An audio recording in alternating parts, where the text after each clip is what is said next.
Please please. আচ্ছা আমি আমি দেখছি আপনি টিকিট সব কনফার্ম করেন, বুকিং দেন, আমাকে একটু ভাববার সময় দিন। আপা একদম ভাববেন না, যদি টিকিট কনফার্ম থাকে না আপনি সোজা চলে যান, আমি প্লেনের টিকিটের টাকাটা দিয়ে দেবো। খুব ভালো মানুষ, আপনি খুব ভালো লাগবে, কোনো অসুবিধা হবে না। বুঝতে পারলাম না, আমরা কথা বলছিলাম আপনি মাঝখান থেকে ঢুকে পড়লেন, এটা কেমন ধরনের ম্যানারিজম? না না না, আমি যা বলছি ভালো বলছি, আপনাদের দুজনের ভালোর জন্য বলছি, বুঝতে পেরেছেন আপু? মানে কোত্থেকে এসে গেলেন আপনি? কে আপনি?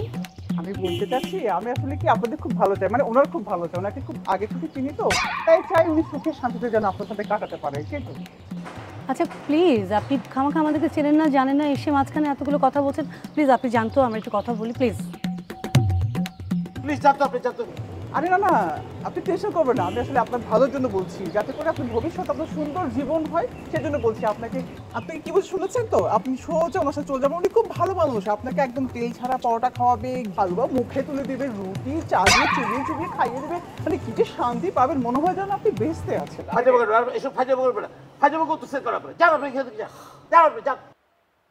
আর আপনি কি, আপনি এইভাবে কথা বলছেন কেন? আমি কে? হ্যাঁ। জি